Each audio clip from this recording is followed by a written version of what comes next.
Magandang araw, bago tayo mag-umpisa pwede bang pakisubscribe ang aking channel, maraming salamat po. Inakala ng lalaki na nahihibang lang siya dahil sa katandaan, kaya muli niyang inangat ang takip upang silipin ulit. Sa pagkakataong ito, malinaw niyang nakita. Sa loob ng kahon ay may nakahigang bangkay, at sa tabi nito ay isang malaking tumpok ng pera na basta na lamang itinapon doon. Upang makasiguro kung tunay ang pera, napilitan si David na lakasan ang loob niya. Inangat niya ang kahoy na tabla at palihim na kumuha ng isang bungkos ng mga salapi. Pagkatapos, mabilis niyang ibinalik ang lahat sa dati nitong ayos, sa takot na baka matuklasan ang lihim na nasa loob. Tulad ng alam ng lahat, ang tunay na perang papel ay ginagamitan ng acid-free. Ang papel ay may proteksyon laban sa pamemeke kapag ginuhitan mo ito, nagiging dilaw ang papel. Walang duda, tunay ang lahat ng pera. Kakadivorce lang ni David at kamakailan ay bumili siya ng bagong bahay. Dumating ang kanyang anak na si Jessica para tulungan siyang magayos ng mga gamit at para na rin magbigay ng emotional support sa kanyang ama. Subalit, tila hindi naman kailangan ni David ng karamay dahil kitang-kita ang kanyang excitement sa bagong tirahan. Inilibot niya si Jessica sa loob ng bahay at doon ay nakatuklas si David ng isang secret door sa loob ng isang closet. Sa mismong ilalim ng pintuan na ito, nakapulot siya ng isang $100 bill na masaya niyang ipinakita sa kanyang anak. Dahil sa perang nakita, nag-order sila ng Chinese food para sa kanilang hapunan. Nagpasalamat si David kay Jessica sa pagtulong nito sa paglipat at sinabing excited na siya sa bagong kabanata ng kanyang buhay. Habang nag-uusap tungkol sa kani-kanilang sitwasyon, nabanggit ni Jessica ang pag-aalala sa kanyang health insurance dahil hindi nito kayang sagutin ng buo ang gastusin para sa kanyang heart condition. Sinabihan siya ni David na huwag mag-alala sa pera dahil kampante siyang makukuha niya ang promotion sa trabaho. Buong pagmamalaki niyang ipinangako na tutulungan niya si Jessica sa mga medical bills nito. Matapos ang hapunan, nagpaalam na si Jessica at binili ng ama na tawagan siya kung may kailangan ito. Kinabukasan, tumawag si David ng isang landscaping agency para ipaayos ang kanyang bakuran. Matapos suriin ang property, umalis ang agent at sinabing babalik siya pagkalipas ng isang linggo dala ang lahat ng kagamitan para sa trabaho. Noong hapon ding iyon, dinalaw si David ng kanyang kaibigang si Mark. Tinanong ni Mark kung kamusta na ang pag-aayos sa bahay, at sumagot si David na maghuhukay pa siya para sa isang septic tank. Nagtaka si Mark kung bakit hindi na lang kumuha si David ng ibang tao para gawin ito, pero giit ni David, alam naman niya kung paano ito gawin at ayaw niyang gumastos sa isang bagay na kaya naman niyang tapusin mag-isa. Habang naghuhukay sa bakuran, may nataman siyang isang kahon na nakabaon sa lupa. Nang buksan niya ang takip nito, tumambad sa kanya ang isang bangkay at napakaraming pera. Kumuha si David ng isang stack ng cash mula sa box at muling tinabyunan ng buhangin ang kahon. Pagpasok sa bahay, kinumpirma niyang tunay ang perang nakuha niya. Dito na siya nagsimulang makipag-usap sa sarili kung ano ang dapat gawin sa pera at sa bangkay sa kanyang likod bahay. Ang tamang desisyon ay ang tumawag sa pulis, pero alam niyang kapag ginawa niya iyon, hindi na mapupunta sa kanya ang pera. Naharap si David sa isang malaking dilema. Nang gabing iyon, nagising siya dahil sa ingay ng tila may naglalakad sa baba. Chini-check niya ang paligid pero wala siyang nakita. Kinabukasan, pumasok siya sa opisina at nakatanggap ng matinding papuri mula sa kanyang boss dahil sa kanyang magandang performance. Ipinakita pa sa kanya ang opisina na kanyang gagamitin kapag nakuha na ang promotion. Gayunpaman, balisa pa rin si David dahil sa sikretong nakabaon sa kanyang bakuran, kaya nagpunta siya sa isang banking consultant para humingi ng payo. Nagsinungaling siya at sinabing ang kanyang tito ay may malaking halaga ng cash na gustong ideposito sa bangko. Binalaan siya ng consultant na ang pagdedeposito ng napakalaking pera na walang malinaw na source ay mag-aalerto sa IRS at magdadala lang ng gulo. Dahil dito, naisip ni David na kung gusto niyang mapasa kanya ang pera, kailangan niya itong panatiliing lihim. Inilabas niya ang lahat ng pera mula sa kahon at sinimulang bilangin ito. Sa kabuuan, umabot ito sa $3 milyong. Inilagay niya ang pera sa loob ng kanyang closet at muling nakipag-usap sa kanyang sarili. Ang isang bahagi ng kanyang isip ay nagsasabing dapat siyang mag-report sa pulis, pero ang kanyang pagiging sakim ang nanaig. Natatakot siya na baka mawala ang pera o kaya naman ay siya ang maging prime suspect sa murder. Kagaya noong nakaraang gabi, muling nakarinig si David ng mga kakaibang tunog. May dala siyang baseball bat nang bumaba siya para mag-inspect, at napansin niyang hindi nakalock ang main door. Nilock niya ito, muling binalikan ang $3 milyong sa closet. Pagbalik niya sa kanyang kwarto, nakakita siya ng isang figurine na nakatayo sa labas ng bintana. Agad siyang lumabas at tinawag ang kung sino mang nandoon, pero nagulat siya nang makitang nakalimutan pala niyang takpan ang kahon na naglalaman ng bangkay. Ang bangkay ay kamukha ng figurang nakita niya kanina. Sinuri niya ang katawan para malaman kung buhay pa ito, pero wala itong heartbeat o pulso. Kinabukasan, nakipagkita si David kay Mark, na nakaramdam na may gumugulo sa isip ni David. Nagtanong si Mark kung ano ang problema, pero nagsinungaling lang si David at sinabing stressed lang siya sa divorce at sa trabaho.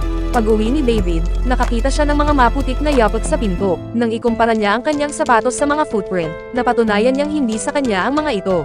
Kinabahan siya na baka may pumasok sa bahay at ninakaw ang pera, pero nang i-check niya sa closet, nandoon pa rin ang cash. Tinawagan ni David si Jessica, na kasama noon ang kanyang boyfriend, at pinapante ito sa bahay. Nag-alala si Jessica na baka masama ang pakiramdam ng ama kaya pinuntahan niya ito agad. Gusto sanang aminin ni David ang lahat sa kanyang anak, pero natakot siya na baka ipagsabi ito ni Jessica at mawala sa kanya ang yaman. Sa huli, pinili niyang huwag nang sabihin ang sikreto. Nilinis ni David ang mga yapot sa bahay, pero pagpasok sa kwarto, muli siyang nagulat sa isang madilim na figurine na napatunayang jacket lang pala niya. Pero nang tumingin siya sa labas, may nakita talaga siyang tao sa bakuran. Kumuha siya ng kutsilyo at lumabas para harapin ang intruder, pero wala siyang nakita. Nagpasya siyang itago ang pera sa pinaka-safe na lugar na naisip niya, sa loob ng kahon kasama ang bangkay. Sinelyuhan niya ang box gamit ang mga pako matapos ilagay ang pera sa loob. Dito na nagsimulang maging paranoid si David. Ang pera na lang ang laman ng isip niya buong araw at hindi na siya nakaka-focus sa trabaho, kaya naman kinonfronta siya ng kanyang boss tungkol sa pagbaba ng kanyang productivity. Sa gabi, nanaginip pa siya na inaatake siya ng patay na lalaki. Binuksan niya ang kanyang closet at sinubukang buksan ang secret door doon. Habang ginagawa ito, tumawag ang landscaping agent at sinabing darating na siya sa Biyernes. Napagtanto ni David na kung hindi niya maaayos ang problema sa bangkay at sa pera bago mag-Biyernes, mabubukos siya ng landscaper at isusumbong sa pulis. Agad niyang binuksan ang kahon at nakakuha ng mga susi at wallet mula sa bangkay. Kumuha rin siya ng stock ng cash at nag-shopping ng mga gamit at security camera para sa bawat sulok ng bahay. Ginamit niya ang susing nakuha niya mula sa patay para buksan ang secret door sa closet, at matapos ang ilang pagsubok, nabuksan niya rin ito. Ang pinto ay patungo sa isang basement kung saan nakakita siya ng mga bangkay na nakabalot sa plastic. Nagulat si David sa kanyang natuklasan at nag-isip kung ano ang susunod na hakbang. Binalak niyang tumawag sa pulis pero hindi niya itinuloy. Nagising siya dahil sa tunog ng kanyang bagong security alarm, na nagpapahiwatig na may intruder sa labas. Sa footage, nakita niya ang patay na lalaki na nakatayo sa harap ng pinto. Naniwala si David na buhay ang taong nasa kahon at sinusubukan nitong bawiin ang pera. Hinabol niya ang misteryosong lalaki dala ang isang baseball bat. Sa paglabas niya, nasugatan ang kanyang paa sa basag na mug. Lumapit siya sa kahon sa pag-aakalang nandoon ang lalaki. Hinawakan niya ang bangkay at sinigawan nitong huwag nang magpanggap na patay, pero wala siyang nakuhang sagot. Tuluyan nang nawawala sa katinoan si David at hindi na niya malaman kung ano ang totoo sa hindi. Kinabukasan, nagising siya nakatabi na ang bangkay sa loob ng hukay. Mabilis siyang lumabas at nakitang nandoon pa rin ang pera. Huli na siya sa trabaho kaya nagmamadali siyang umalis, pero bago pa siya makalayo, nakita niya ang patay na lalaki na nakatitig sa kanya. Bumaba si David sa kotse at nakitang bumabalik ang bangkay sa loob ng kahon. Sinabihan niya ito na huwag nang maglaro dahil nakita na niya ito, pero hindi siya pinansin ito.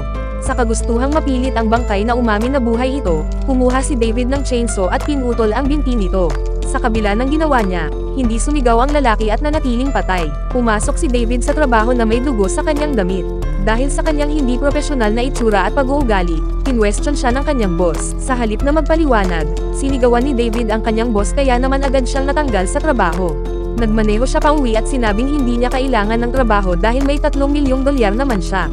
Pagdating sa bahay, nandoon na ang landscaping agent at nakita na ang bangkay sa kahon. Tinangka ng agent na tumawag ng pulis, pero bago pa niya magawa iyon, hinampos siya ni David ng martilyo sa ulo. Dahil sa takot na mawala ang pera, nakagawa si David ng pagpatay. Binalot niya ang landscaper sa plastic at inilagay sa basement kasama ang iba pang mga bangkay.